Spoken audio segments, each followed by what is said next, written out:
بسم اللہ الرحمن الرحیم۔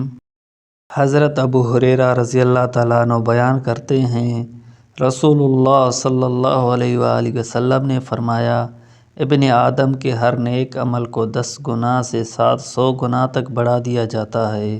اللہ تعالیٰ فرماتا ہے، روزے کے سوا کیونکہ وہ میرے لیے ہے اور میں ہی اس کی جزا دوں گا۔ وہ اپنی خواہش اور اپنے کھانے کو میری وجہ سے ترک کرتا ہے۔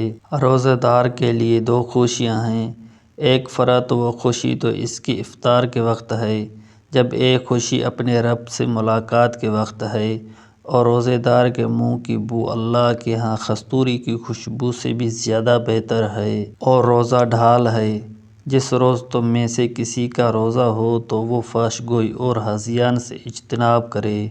اگر کوئی اسے برا بھلا کہے یا اس سے لڑائی جھگڑا کرے تو وہ کہے کہ میں روزہ دار ہوں۔ ایک دوسری روایت میں حضرت ابو ہریرہ رضی اللہ تعالیٰ عنہ بیان کرتے ہیں، رسول اللہ صلی اللہ علیہ وآلہ وسلم نے فرمایا، جب رمضان آتا ہے تو آسمان کے دروازے کھول دیے جاتے ہیں۔ ایک اور روایت میں ہے، جنت کے دروازے کھول دیے جاتے ہیں اور جہنم کے دروازے بند کر دیے جاتے ہیں اور شیاطین کو جکڑ دیا جاتا ہے، اور ایک روایت میں ہے، رحمت کے دروازے کھول دیے جاتے ہیں۔